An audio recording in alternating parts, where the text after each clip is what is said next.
Siyabonga Baba, siyabonga Baba. Khuluma nathi tonight. Khuluma nathi Thixo wethu. Sikunikeza le ndawo Nkosi, sikunikeza le pulpit. Speak to us. Njengabantwana bakho, njengebandla lakho. Baba wethu namandla, shape our lives. Izwi lakho Nkosi mabe njengekhwezi. Elikhanyise kumnyameni, maqedwe kumnyama kubaleke. As you speak, my God, to chase away all darkness in our minds, ignorance in our minds. Baba wethu namandla, and begin to build. uNkulunkulu wethu othandekayo as you like, egameni likaJesu. Sibongile ke Baba, phakama uyinkosi yamakhosi. In Jesus' mighty name. Ake simshayele izandla enkulu moya ngcwele. Egameni likaJesu. Mathala phansi bathandekayo. Amen. Amen. Asibingelele ibandla lonke, obaba, omama, leadership yonke yasekhaya. Sibingelele all the workers, all the teams ezisebenzayo. Sibingelele futhi abefundisi bonke asebethuliwe. Ngokukhethekile sibingelele abazali balendlu, baba umfundisi Mabhodla nomama. Ngicela ukuthi ke sibonge uNkulunkulu ngabo ngoba sishaya izandla nje enkulu sesiphansi. Asisho bathandekayo ukuthi kuyohlala kusithobisa njalo ukuba sithole i-invitation njengale la sicela khona ukuba sizokhuluma ebandleni. Asiboni kuyinto esifanele noma ngabe kuthiwa isiphi isikhathi, especially ngoba iBhayibheli lisinikeze i-warning very strong ukuthi konke esikukhulumayo ebandleni lukhona usuku la khona sizo-accounta ukuthi sasithini, sasithunywe ubani, sasenzani. So it is always humbling and challenging to stand before the body of Christ. Amen. So akona interest ngathi sesijwayele into engajwayeleki, kodwa ke umusa kaNkulunkulu uyasinceda. Sibonge kakhulu Mabhodla nomama. Actually masila asidinge kangaka introduction because uma ngilapha ngisuke ngikwabhuti nakusisi, ngisuke ngivakashela ubhuti nosisi. Amen. Abafowethu laba. Amen. So singenanto yokuthi noma bekuthiwa ikhona inkosi into eyibekayo asilokhu sicabanga nge-man of approach ukuthi sothini. Amen. That is why ke siyoba ngabantu bokuqala besiyokhuluma makhole singasakuboni kahle. Yes. Bekufana ma ufike ekhaya zingane ongazazi kufanele zithulwe kuwena ubuze ukuthi ubani ke la. Ngabo wena wethulwayo. Amen. Amen. Ake shaya izandla uNkulunkulu bathandekayo. Ngiyacela ke bathandekayo ukuthi njengoba ngikhuluma nje, I believe ukuthi the special anointing Inkosi enginikeze yona for now is to teach the word of God. Amen. So ngicela ukuthi uyibeke phansi into ephethe, uthathe notebook nepen. Don't worry, ulaba basuke bebhoreka, don't have a problem ngabo. We understand the level of maturity ayifani. Amen. Umuntu osakhula enkosini, inkonzo uyigeja ngizobeka kanjani ngendlela ehloniphekile. Umuntu osakhula enkosini, inkonzo uma i-powerful, uyigeja ukuthi kukhulekela abantu baphansi, kwakhewula amadimoni, umshumayeli, hey, beshumayele gijima ikhomba phansi naphezulu, ngibela phela amatafula ukuthi inamandla inkonzo. So kuye i-service powerful ngenxa ye-noise.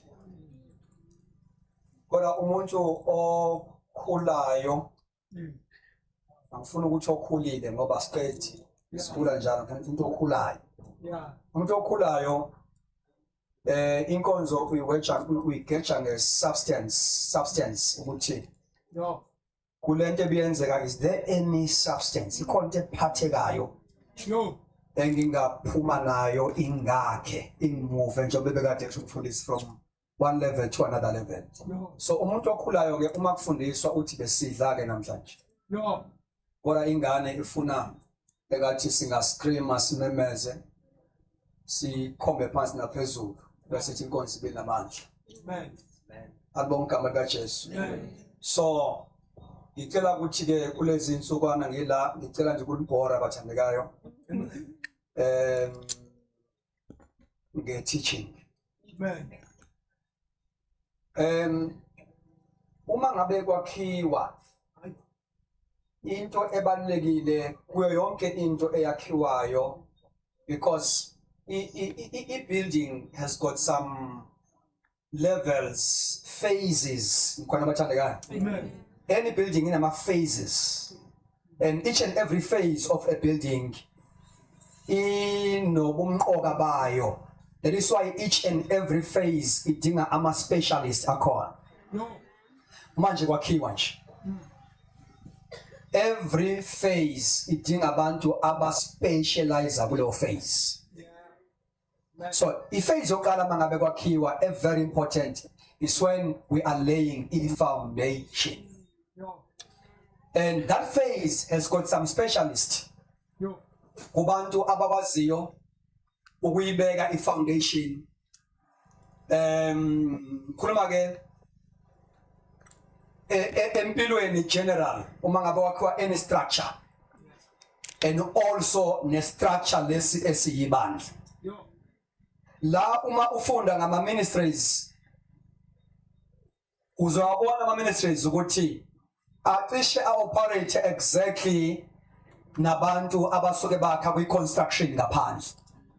Lapha ngaphandle kwi-construction kukhona abantu aba-specialize nge-bricklaying bekwa-steel, khona abantu specialize nge-foundation, khona abantu specialize ngendaba ye-plumbing, those are specialists.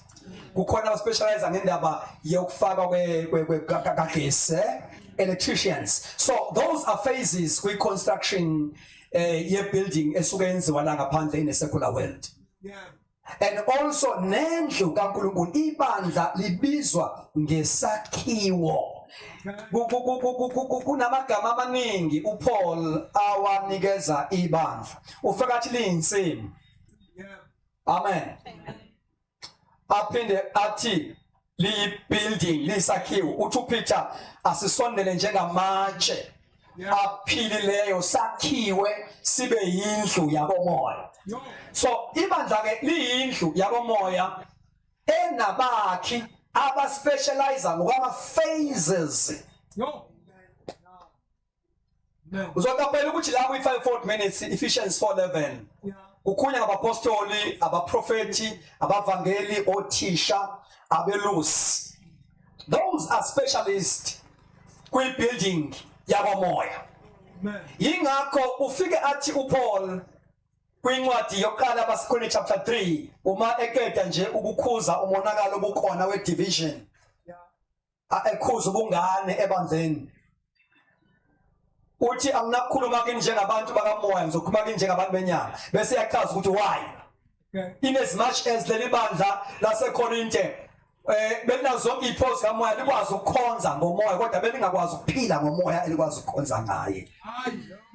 So bese ngeke isimilo sikamoya kodwa ibikhona into yokukhonza ngomoya. So there were divisions.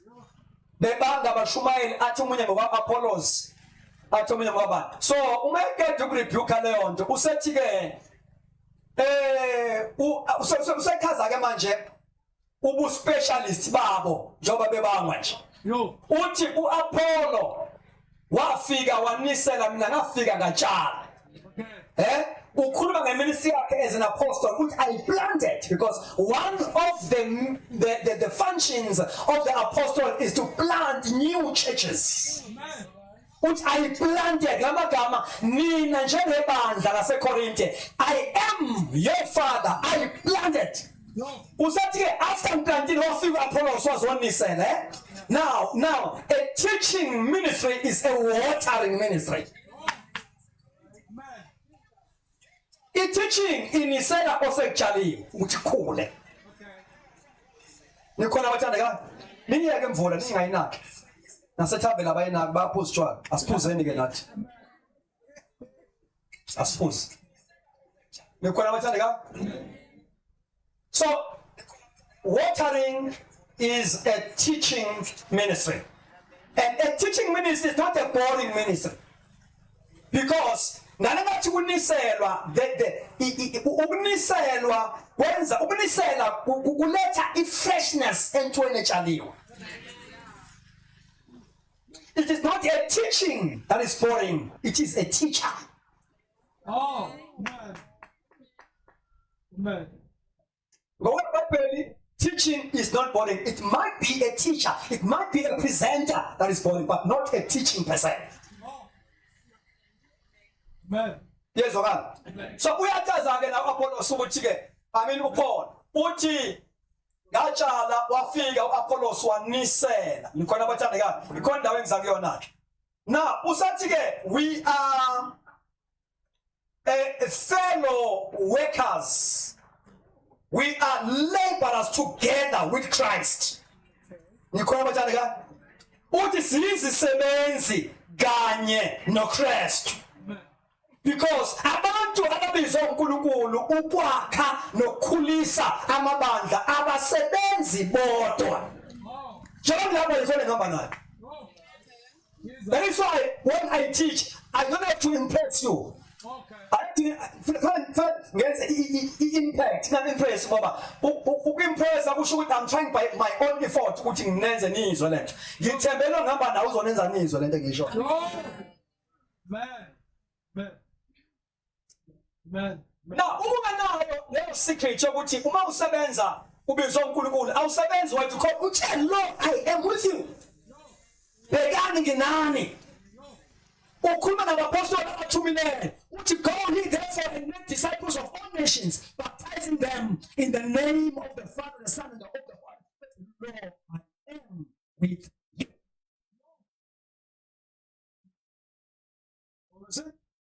Now, after that, Paul, Michael, ukuthi siyizisebenzi. Namathi siyizisebenzi kusho ke all his colleagues in the ministry. Uthi siyizisebenzi. We are workers together with Christ. Bese ke you are the field. Ninsimu nina. Man. Abasifuthe disakhiwo. Ivesi elandela lapho bese eyazisingula out. Yeah. Ngokweminisri uthi as a wise master builder. Okay. Uthi njengenyanga yokwakha ehlakaniphileyo. You see? Now he's trying to explain his own ministry. Uthi as a wise master builder. I lay foundation. So apostles are foundation layers. Whenever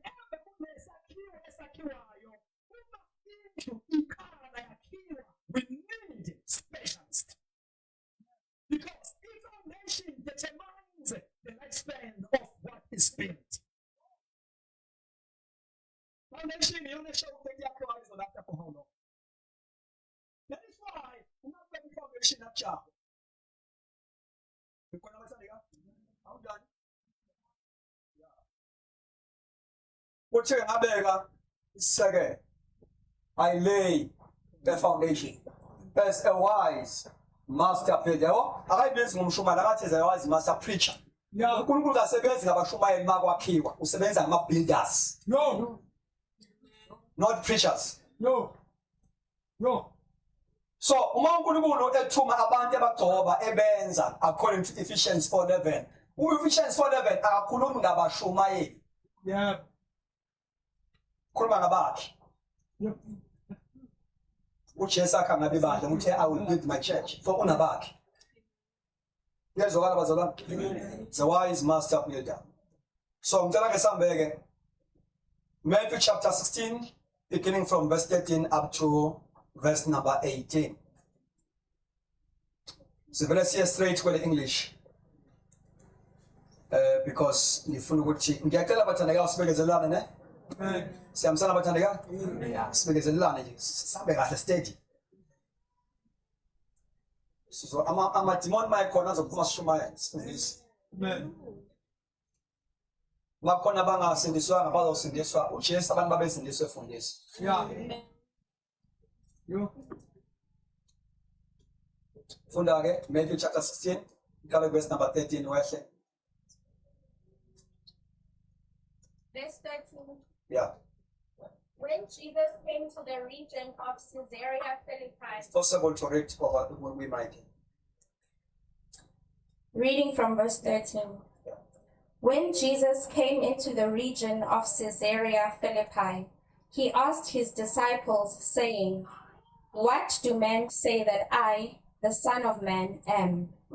So they said, "Some say John the Baptist, Yeah. some Elijah, Yeah. and others Jeremiah or one of the prophets." He said to them, "But who do you say that I am?" So now ke uqale wenza uJesu ngotheni wa assessa ukuthi labafundi bakhe ma abantu bekhuluma ngaye la ngaphandle bathi ubani ufuna uthola information ngabafundi bakhe uthi manilalela la ngabantu la ngaphandle bathi nabantu ngami bathi ngubani Yo. you see and then ke bachazeke ukuthi hey masibezwa Jesu abanye bathi uJohn Elijah what now bese ke umbuzo ukhomba kubo uthi nina ke so ungakhohlwa ke ukuthi bebuza bobani ubuza kuba apostoli kubafundi bakhe Yeah. azoshiya kubo imandate ye Great Commission Yo. so ufuna uqinisekise ukuthi banaso yini isambulo sakhe uzibangambe shumayela iJudaism Yo. bangambe shumayela itradition Yo. kodwa fanele bambulekelwe uye yezwa abathandekayo uthi nina ke qhubeka ke sisi. Simon Peter answered and said, "You are the Christ, the Son of the living God." Jesus answered and said to him, "Blessed are you, Simon Bar-Jonah, Ngathi uJesu wathi oh ngamthola umuntu ezowakha ngayo Yeah.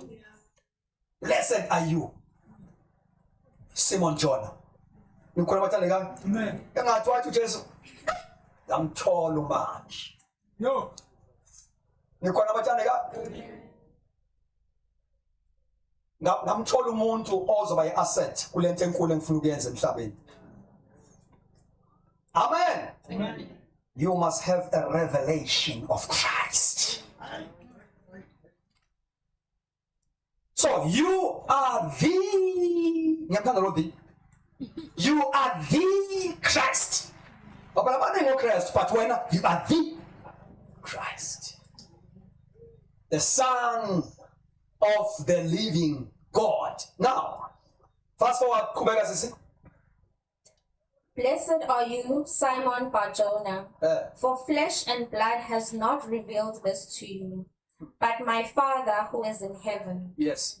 And I also say to you Yeah. that you are Peter, Yes. and upon this rock I shall say upon this rock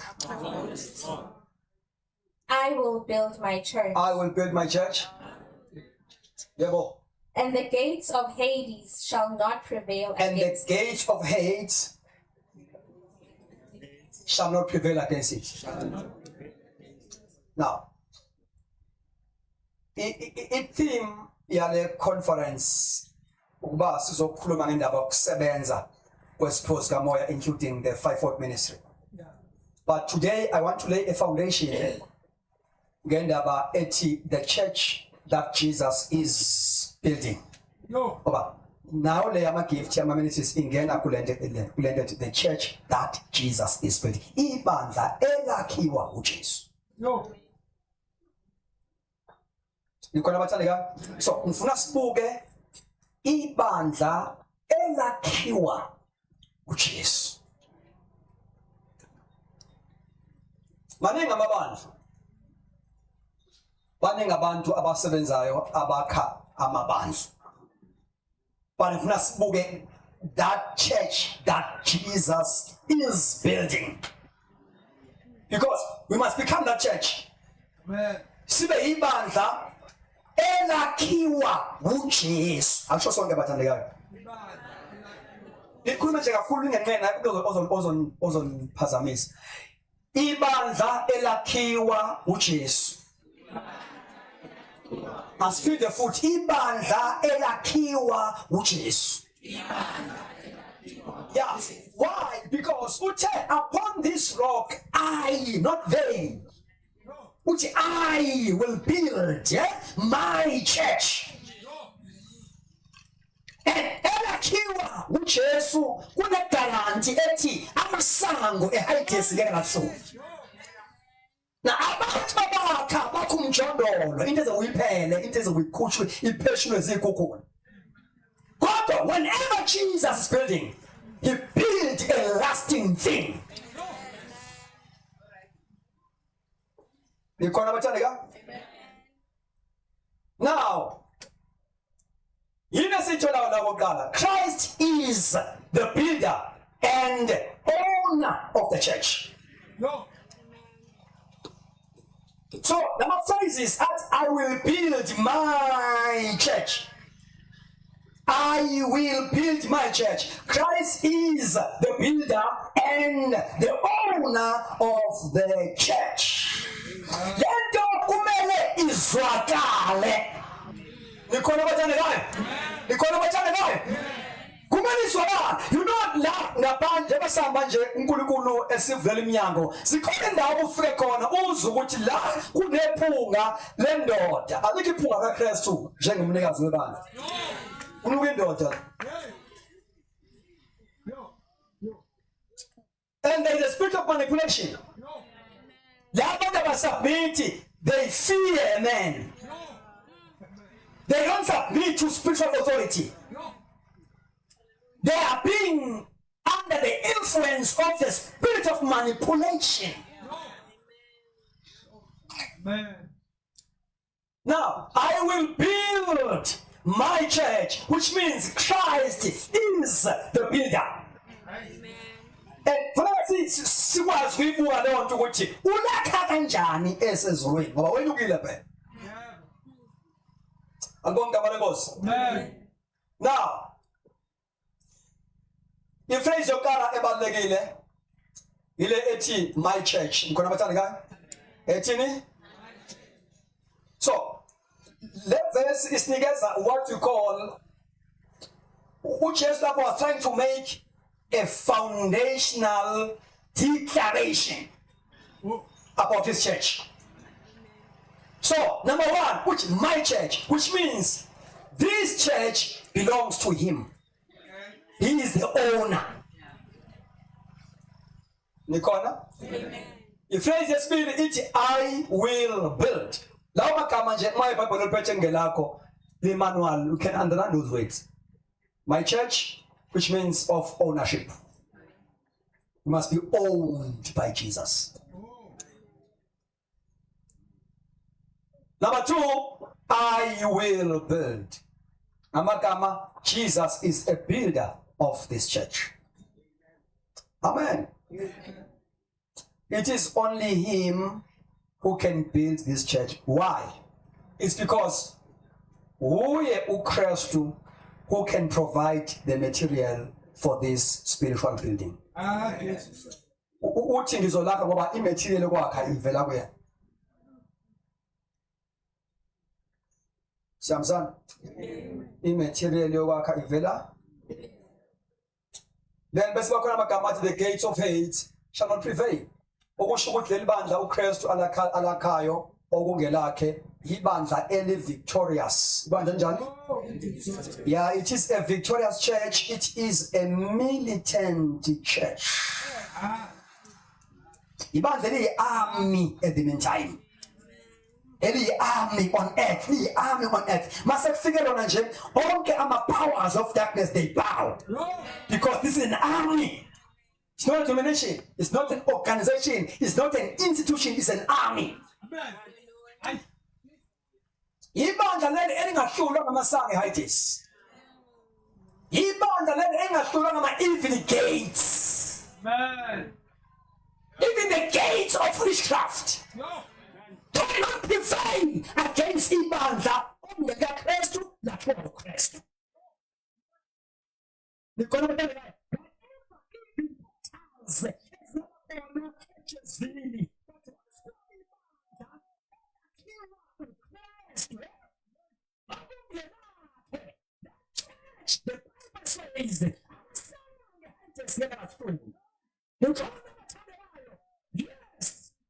says yes.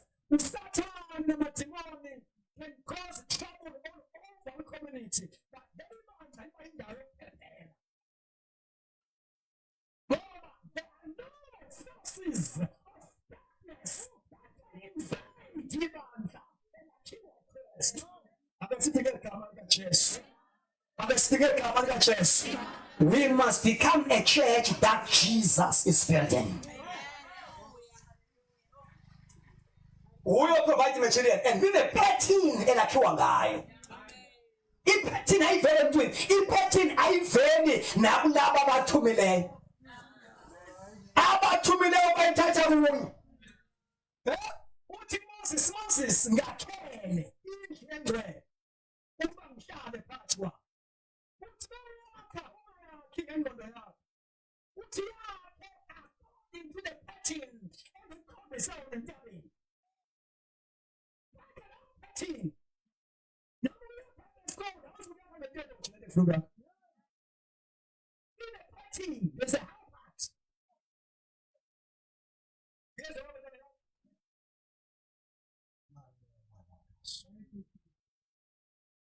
The church that Jesus is building. Hallelujah. Now, the true church is not a human invention. The true church is not a denomination. The true church is not an organization. It is a divine construction. Yeah, it's a divine construction project. The leader of this construction project is Jesus Christ. Njengoba sakhe uJesu efika ukuthi mama Chairman right? Yonke into right. Uma seyakhiwe ngendlela uKristu afuna ngayo. Sizobona ngepresence yakhe ngoba ukhona bakhe engavakashi ehlala.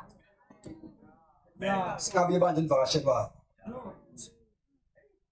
Sibe ibandla le-indwelling presence of God. Uthe Moses ipurpose ubaba ngakhelele indlu engcwele uba ngihlale phakathi kwabo. Uthi mawuzoyakha ke lento engizohlala kuyona uzakhe according to the pattern, which means pattern attracts the glory, pattern attracts the presence. Amen. Uba ngihlale phakathi kwabo. No. Siyamzana. Now,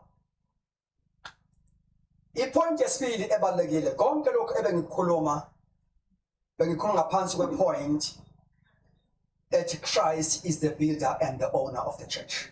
Amen. And then ke sabuka lama phrases avela ku verse number 18. Upon this rock I will build my church and the gates of hate shall not prevail against it. Amen. Amen. Number 2, leli bandla fanele lakhiwe phezu kwe-foundation ebizwa nge-foundation yabapostoli nabaprofethi. No.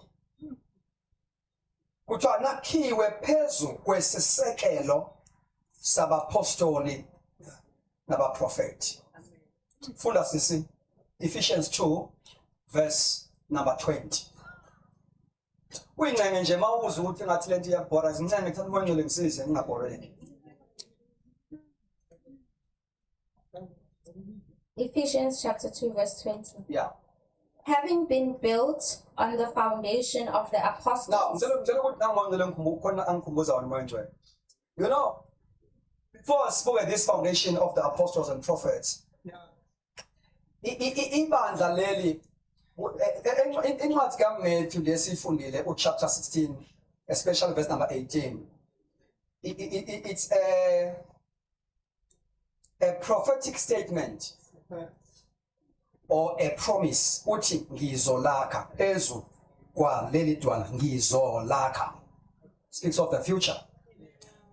And lamagama athi ngizolakha uwakhulume egcineni kweministry yakhe esemhlabeni esezohamba kodwa uthi uzowakha ibandla. Kodwa namu uzohamba futhi soon. Ngikona bazalwa? Soon uzobethelwa afe avuke athambani nihlala emzini anyuke ashiye ngalakhamba. Abelele. Usungayisula ithrozo enkonzo. Kuna ukuthi ebandleni awuqualify even ukusuka itulo. Ake ngiyeke ukusindiswa. Ungagcwalisiwe ngamandla kaMoya Ngcwele. The book of Acts chapter 6 isinikeza ama qualifications abantu abangasebenza endlini yenkosi. Kuthiwa number 1 sebesindisiwe siyabona lo.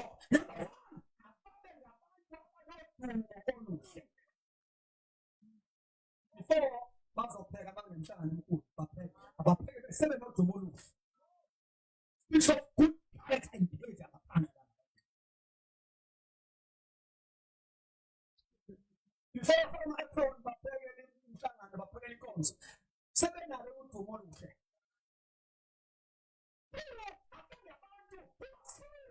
Spirit.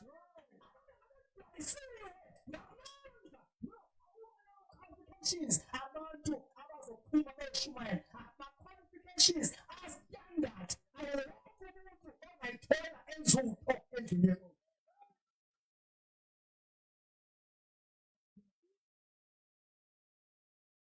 Ubona kusindiswe kube nodumo oluhle ngaphandle.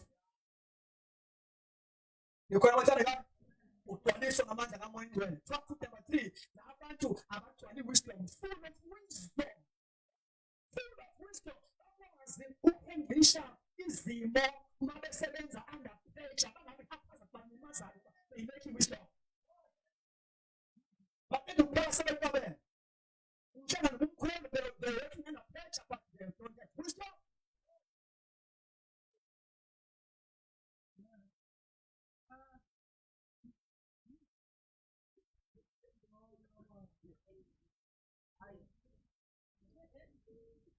Manje uyiphathi Mike usafika kwale ndoda. Kumele lapho uqhamuke indoda ebemgwaye ngapha.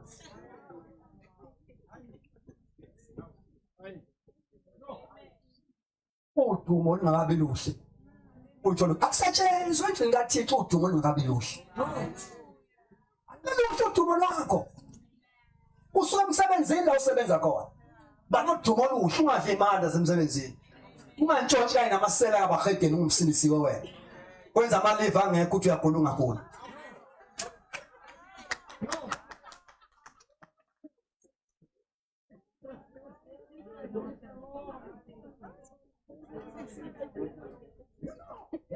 Zezinto eziblokha iflow kaMoya Ngcwele. Impungushe ingane ziyashona isivini. Impungushe ingane ngathi live ngekho. Kanti ufuna ukuhamba nababa wasekhaya niyoyikhipha uthi uyagula wena.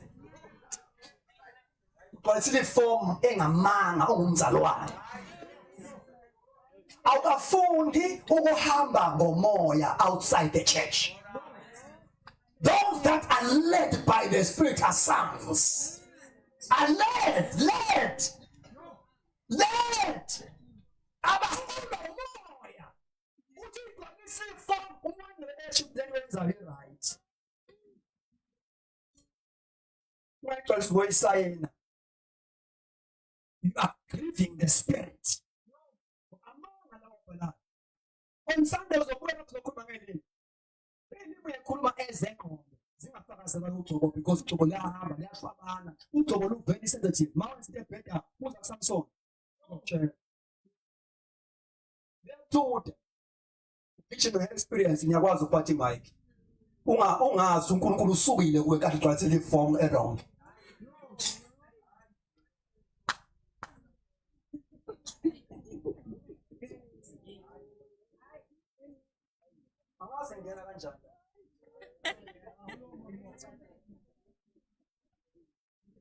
Bazalwane, isikhathi sifikile kufanele sibe ngamanono kamoya, sibe ngamagcokama kamoya, izinto that carries the presence of God. Ungakasho ukuthi usindisiwe, but ukufika kwakho kusho ukufika kaNkulunkulu endaweni, ukufika nje kwakho, because awunawo into esomisayo, uhamba ulinkile nezulu.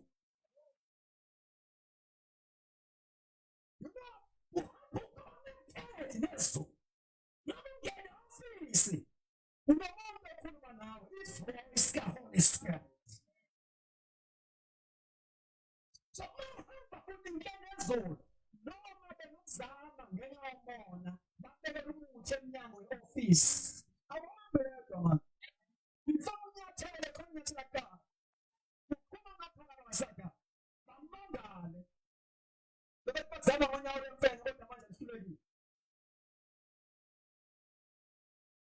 Uzame window ukuthi wenzakalani mawungena e-office. Nangephi futhi.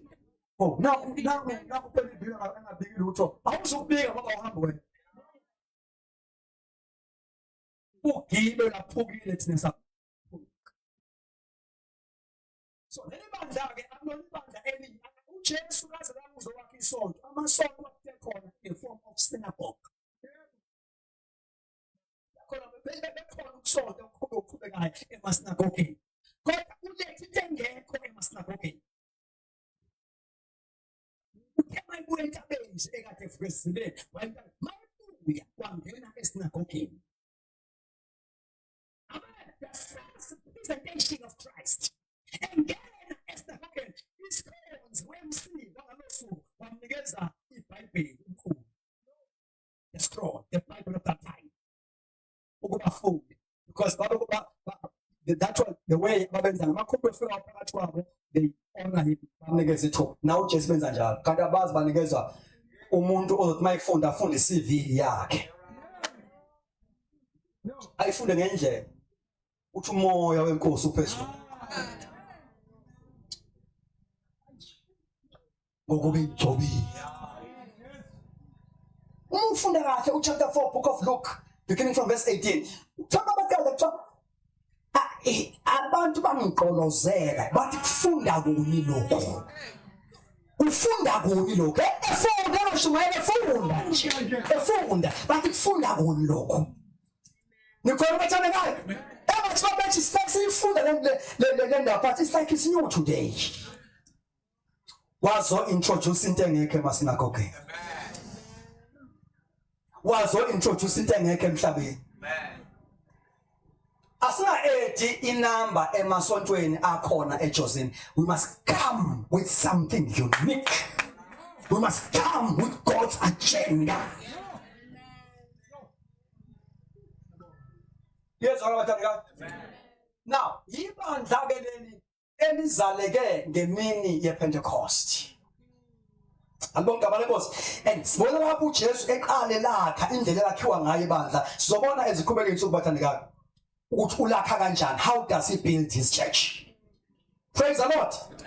And sibona ne-operation ukusebenza kwebandla lisebenza ngendlela yokuba yibandla, lingasebenzi ngendlela yokuba yi-organization or denomination or institution. Okay. Nikona lisebenza njengomzimba kaKristu, where all the members are functional. Amen. Now, I will build on the apostolic foundation. Now, Ephesians 2:20, uthi, being built on the foundation of the apostles and prophets, Jesus Christ himself, being chief corner. Amen. Oh, third generation. Well, now, sakhiwa phezu kwe foundation of the apostles. Albonke abalenkosi. Now, ilento ke la uPaul akhuluma ngayo, a very important. Amen. So he described ibandla as a building. Amen. building in the foundation of the apostles and prophets. Asibambe nansi into. Uma ngabe ethi nakhiwe phezu kwesisekelo sabapostoli nabaprofeti.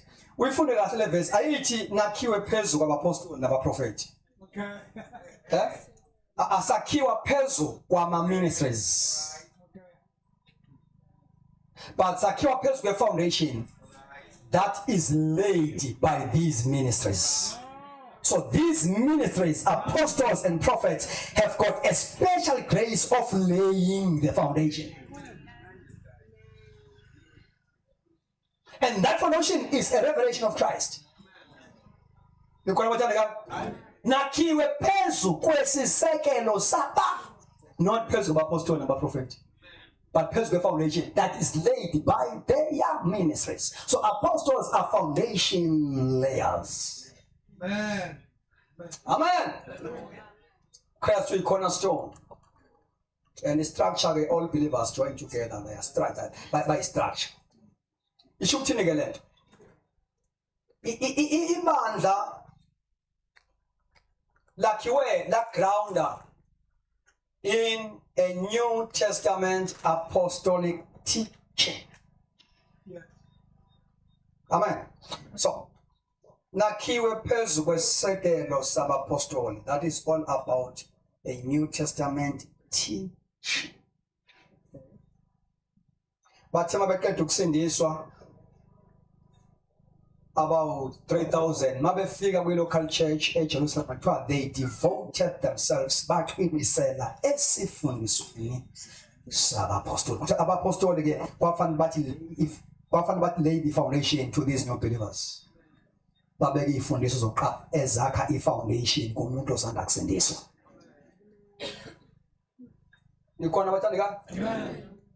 Now, ibandla ke uma lakhiwa ngokwe New Testament alijahwa.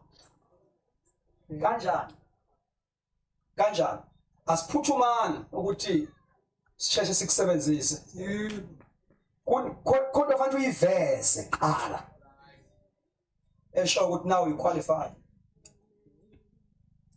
Now, when we build according to the New Testament, we spend more time in equipping. Go. We put more effort in equipping. Go. Hallelujah! Amen. In equipping.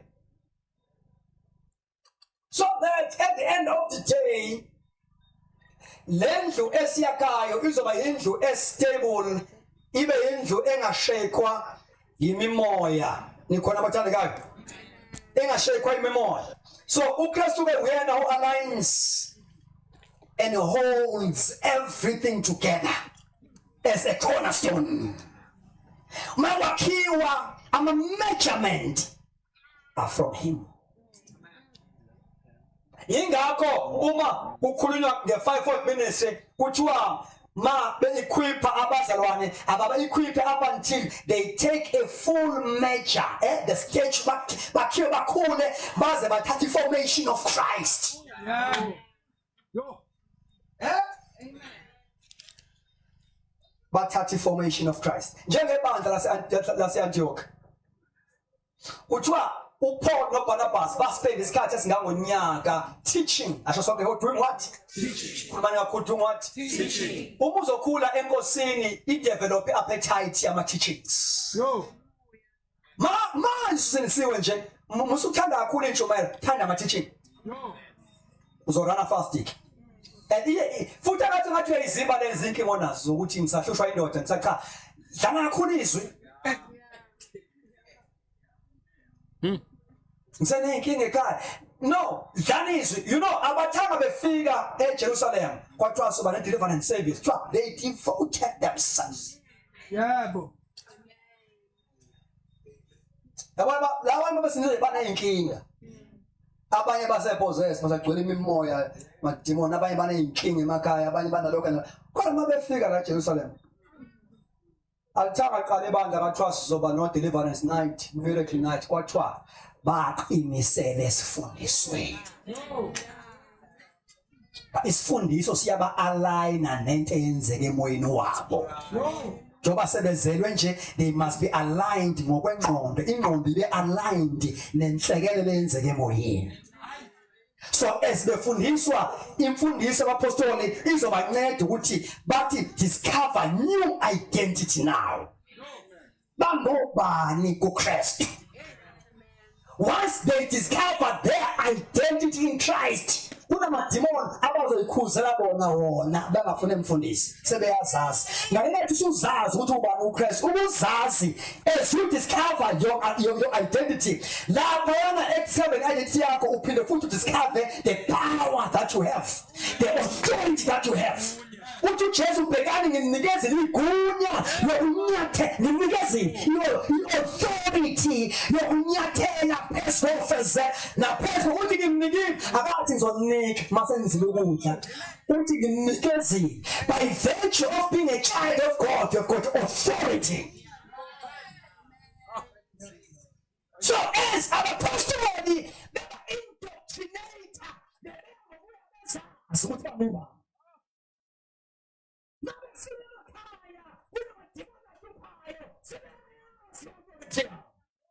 They can cast out devils because these signs shall follow not the apostles, those who believe.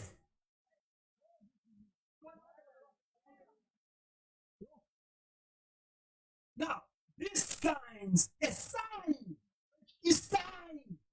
not a sign. Kusho ukuthi ekubekeza ngithi isign bangithi.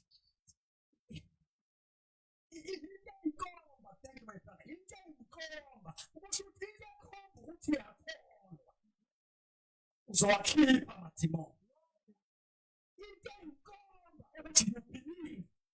You never set and never recover. Jesus, these signs. Ensure ukuthi ukhona uKristu. Akho madimoni angadlala phambi kwakho. Wafana ukuthi abapostoli babafaka idoctrine. Baze bazazi ukuthi bangoba. Khona bathandeka? Nabahlushwa ngamadoda emakhaya. Ba-indoctrinate bafundiswe nokuthandaza. Mayifika lapha ekhaya misi i-altar. Elizodiliza umfebe endodeni eganiwe. Yezwa bana? Shingisa impepho la. Prayer. Because ebandleni awushunyayezwa uyafundiswa. Teaching brings light. Teachings make you to be aware of yourself. Teachings make you to be aware. You become aware even of the mysteries that you have, the power that you have. Yes, I understand again. Now, upuma la idimoni ulifuna la.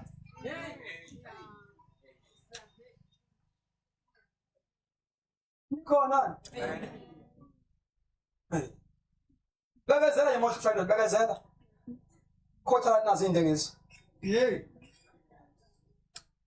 Nikona bathandeka?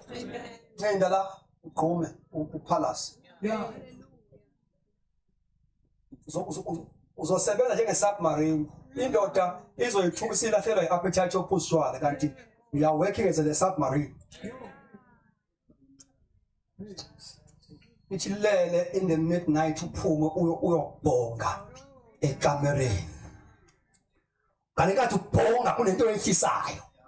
Babhonga oSilas noPaul in the midnight kweshini. Nikona ngempela bathandeka? Very important. Okay, ngizonyeka ngaphasi. Ngizonyeka ngaphasi 8. Ngeke kusize into yakho ukufika enkonzweni ufike nje umuntu ozobukela isophi. Yeah, baby. Ngeke usikanda.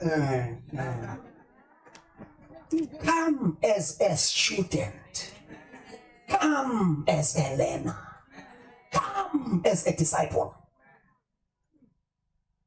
Uphume la ubabambilo abasenkosini. Jesus. ungazi bemdala etsinisweni usashula ukubhala ngokuhlanganisa kwezikamoya sakopile awona labakopile asebadala uthole bayafeyila ngane azabe bonke nawo bonke eklasini leyo nto yenza kwezikamoya overtake abantu abasindiswa izolo Yo. ukhulume ngeilimi zabo awunazo ezakho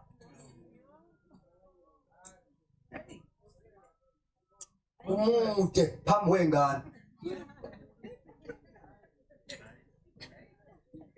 akwazi nakuthandaza amakhompyutha aza ngolimi likamoya under the anointing uvula amehlo uqalazi kodwa kade wasindisa awukwazi ukuconnecta in the spirit liteenager lithandaza lehlelwe ngamandla lithandaza in a supernatural way wena umdala ensindisweni kodwa ukwazi ukubhabha emoyeni usheshe ukhathale ngoba inyama yakho awuyitrainile ukumhlalela uNkulunkulu kwi-closet inyama uyayitraina yingakho abazalwane bethu you know if sinabazalwane emabhodle emabandleni Yo. ukuthi makukhonzwa babuka isikhathi yazi into isho ukuthini isho ukuthi la into abayenza ngalapha ya mabekhuleka bashawa 5 minutes they have never trained their flesh ukuhlalela uNkulunkulu. Aye. That is why they don't enjoy to sit a long time under the teaching Yo. because they have never trained themselves ukuhlalela uThixo. But bayakwazi ukuhlalela amasoapy isoapy after soapy aspende phambi kwescreen u6 hours. 6 hours before the screen. But I complain nge-hour lemfundiso ebandleni. You train inyama yakho. You train your flesh. Yamuthi uDavid uthi umoya wami uyakufuna ekseni uthi inyama yami iyakukhalela. Inyama ikhala uNkulunkulu usuyitrainile. Akasayicuphi ne-cellphone ukuze imvuse. Inyama vele kuphela ukujonga seyitrain kuyavuka lesi sikhathi. Akasavuswa ucingo. Ubangela abantu umsindo ebusuku. No, inyama vele kuphela ukujonga uyitrainile inyama ukuthi ngo-12 kuyavuka. Hey, lento ke ngikhathaze uthola ukuthi ngikhathele I want to sleep. Vele kuphela ukujonga. Ngiyitrainile inyama ukuthi ngaleli hour ngiyathandaza. Yo. Nipolekile bazalwane.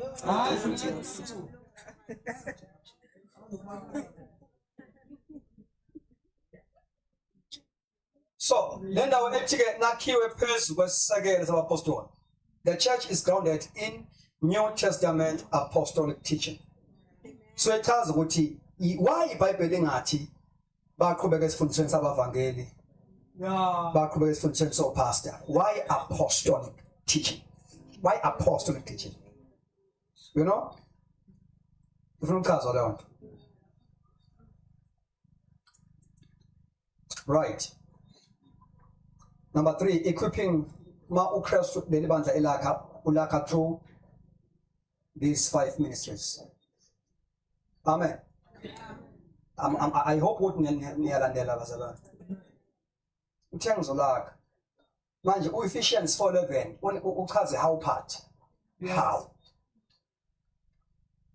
So Ephesians 4:11 usinikeza the how part of building the church.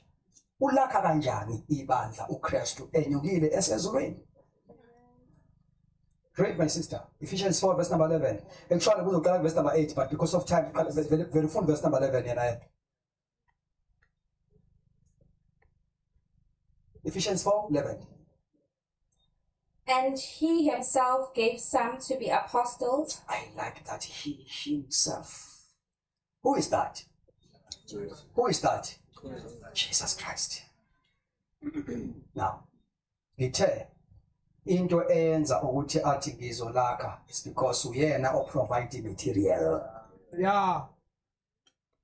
Immaterial ivela kuye. Thola lapha he himself gave some, not all, some. Nikhona bathandika? Some. Continue my sister. To be apostles, some prophets, some evangelists, and some pastors and teachers. Yeah. Now, sibona ke uKristu akha ibandla by giving leadership gifts. Against by giving leadership gifts. So these are leadership gifts. This is a church governance. These are headship ministries. Njengoba uKristu kuthiwa uyinhloko yebandla. So indlela alinhloka ngayo ulinhloka through the fivefold ministry. Amen. Amen. So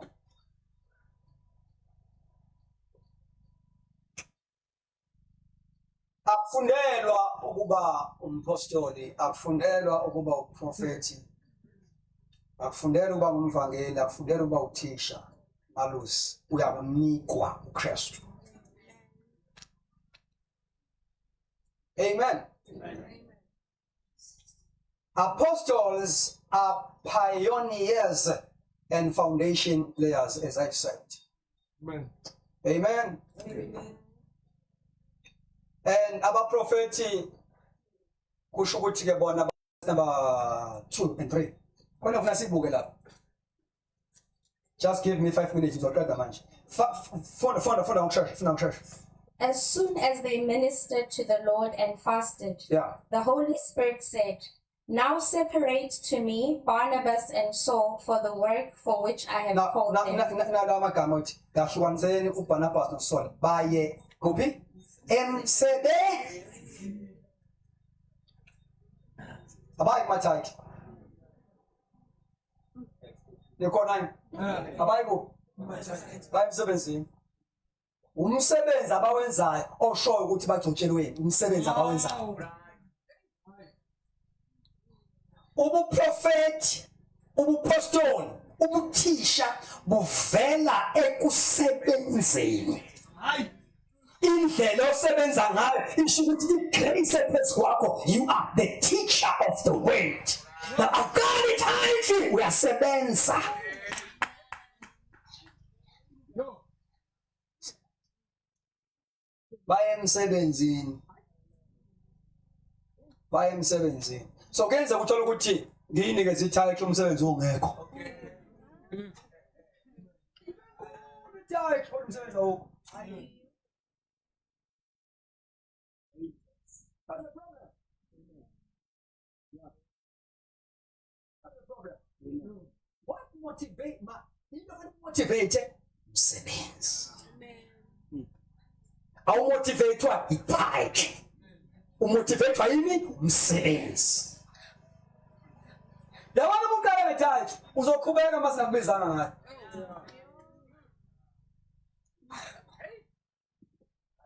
Kuda bangibona. Abangibona vele.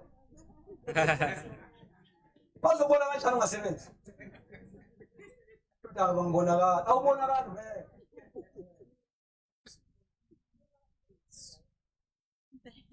It's not about title, it's about work. It's about work. Nikhona abathandekayo, it's about work. Now, la kwi-kingdom kaNkulunkulu kwankunzi uyayibeka. No. Ibeka ngomsebenzi. Nikhona abathandekayo, ngomsebenzi. The way I operate, the way I function. Now, sobona as we continue with it, this ministry is so vital and also the gift of the Holy Spirit. Because ibandla elakhiwa uJesu akalakhi ngama-title, akalakhi ngama-position, ulakha ngezipho nangama-ministries. The church that Jesus is building. Man. Lapho there is an operation of gifted ministries. Now uKristu akha khona. No. Lapha khona abantu sibona ama-title but asiboni ifunction. Ama-positions bazi bayibanga iy'khundla lezi. Akasebenzi uKristu lapha. akakhi institution le nikhona abazalwane institution le now baba nazi ezimbalwa before we pray. Amen. Hallelujah. Nibatshela banje khona umuntu lapha na osentendeni akavuthi yas. Umuntu osentendeni akavuthi. Sifuna bavuthi. Right. Baba ke kafushane just 5 minutes. The goal is maturity and unity of the church. The goal why Christ gave these ministries. Amen. The goal ukuba kwenzeka into esibiza nge-maturity, ukukhula. Hallelujah. Amen. You know, ukukhula kwakho enkosini angeke kuze ukuthi ngikubeka izandla waphansi. Ungavuka lapha phambi sokaSathane umoya phansi.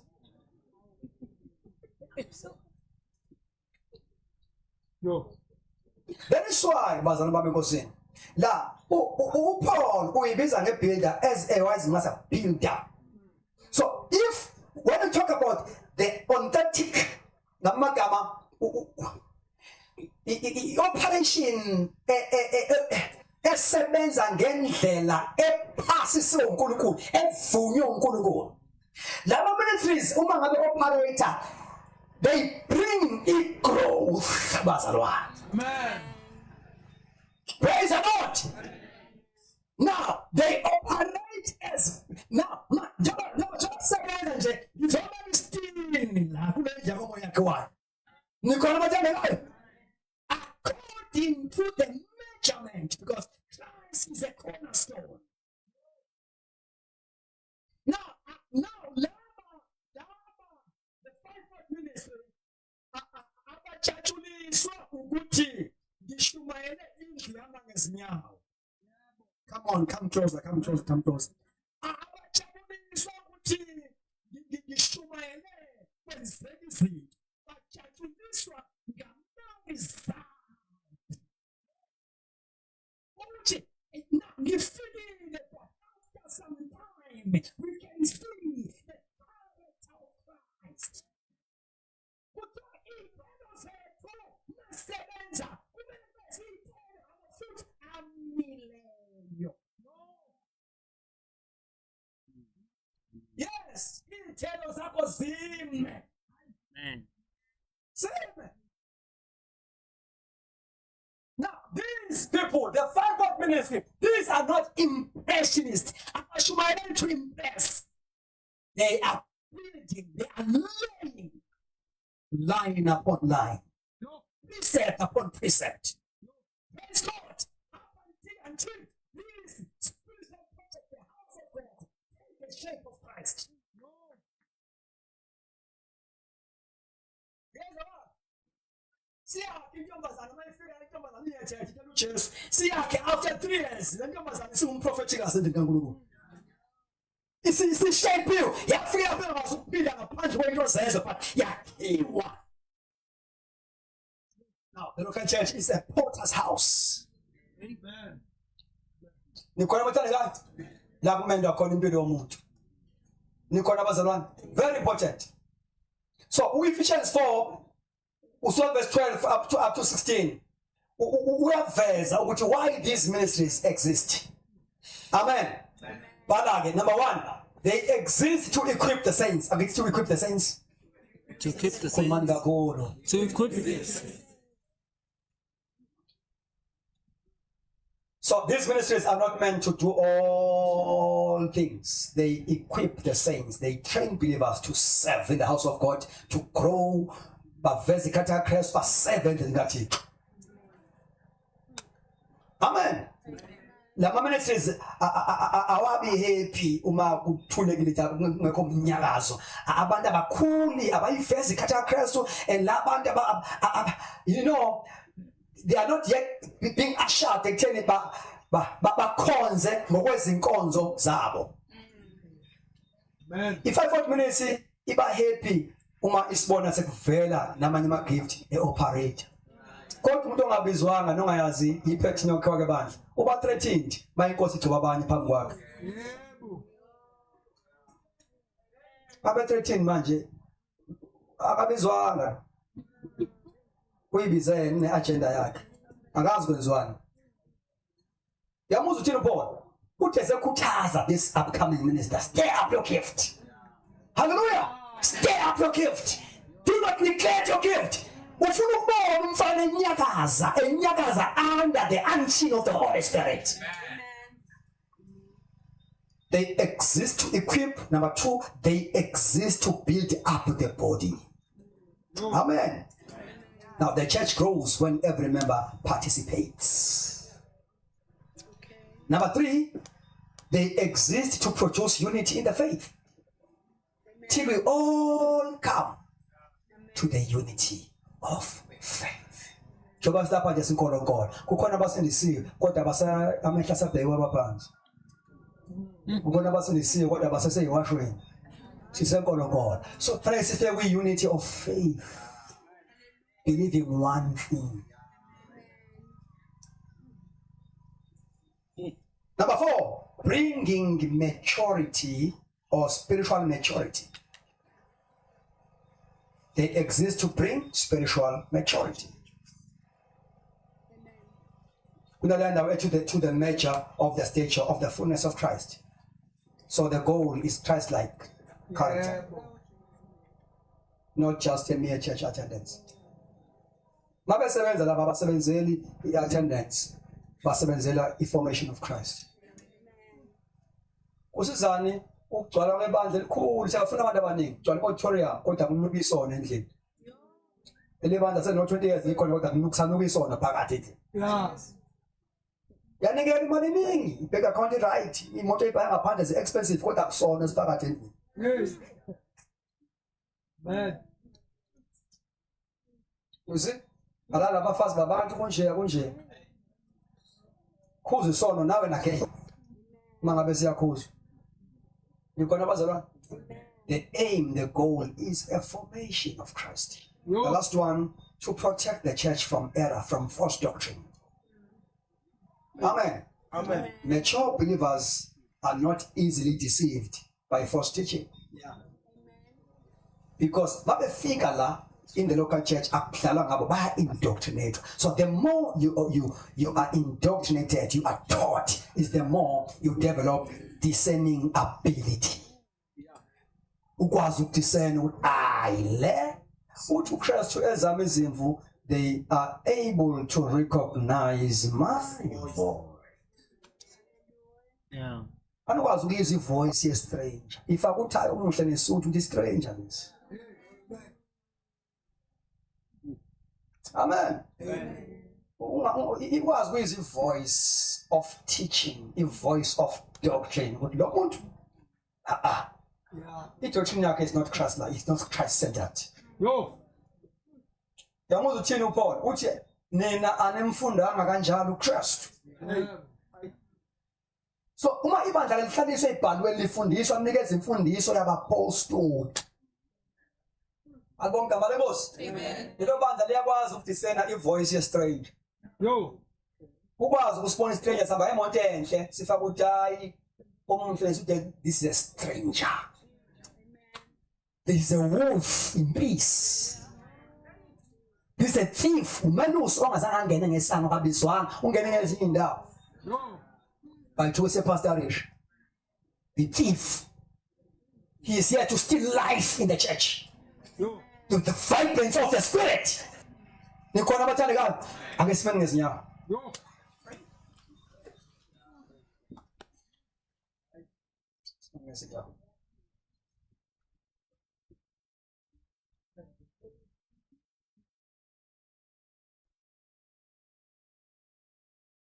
Uma umoya engcwele ethi asiqale phansi kusasa lento sizoyiphinda futhi.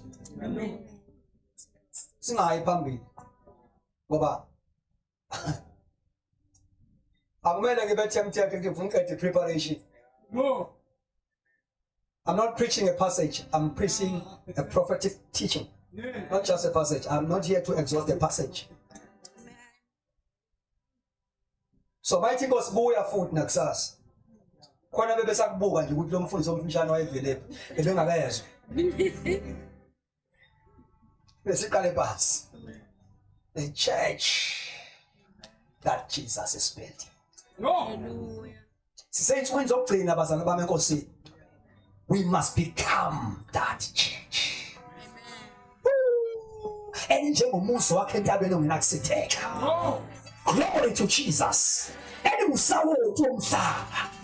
Engukhanya kwezwe. Ethi intaba yendlu kaJehova will be exalted far above all other mountains. Ethi iBhayibheli even amaxhosa somhlaba ayabizana bethi let us go to the mountain of the Lord. We must become a church that Jesus is building. Come on, brother, son.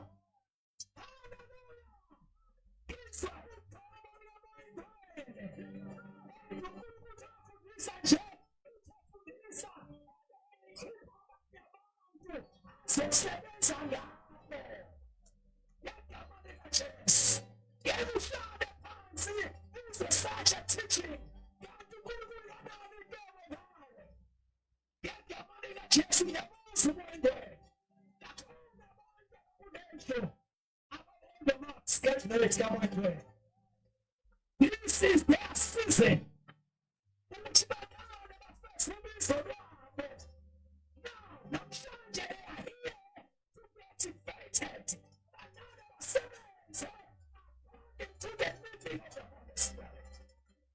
You are saved to serve. Get the money chest.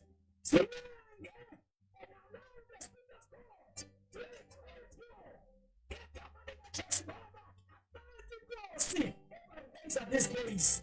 Ladies and gentlemen, who's on my Jesus. Timing is always perfect. Get the money for chance.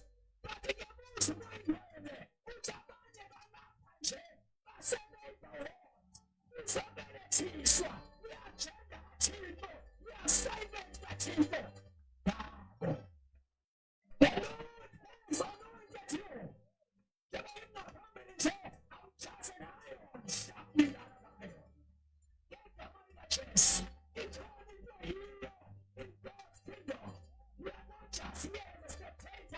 You are here to be equipped.